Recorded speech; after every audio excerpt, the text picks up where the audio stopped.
Is Safari on your iPhone not loading websites? This can happen due to various reasons such as connectivity issues, outdated settings, or browser glitches. Don't worry, these are several ways to troubleshoot and fix the problem. Here's how to fix Safari not loading websites on your iPhone. Solution 1. Check your internet connection.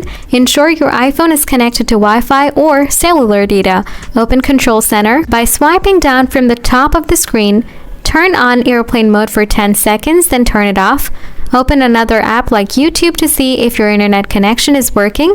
If you can't load websites, the issue might be with your internet connection. Solution 2. Clear Safari cache and website data. Open Settings on your iPhone, scroll down, tap Apps, scroll down and tap Safari, tap Clear History and Website Data. Confirm by tapping Clear again. Cached websites data can sometimes prevent pages from loading correctly. Solution 3. Disable Safari extensions. Open Settings, scroll down, tap Apps, scroll down to Safari, tap Extensions, toggle off any active extensions or remove them.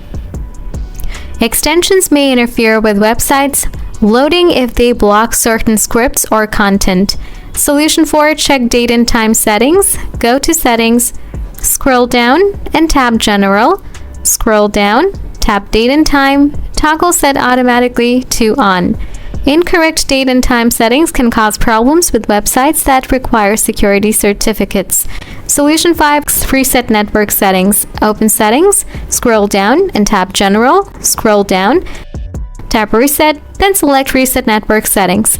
Enter your passcode and confirm the reset. This will clear your Wi-Fi networks and settings but may resolve any underlying connection issues. By following these steps, you should be able to resolve the issue of Safari not loading websites on your iPhone. If the issue persists, consider reaching out to Apple support for further assistance.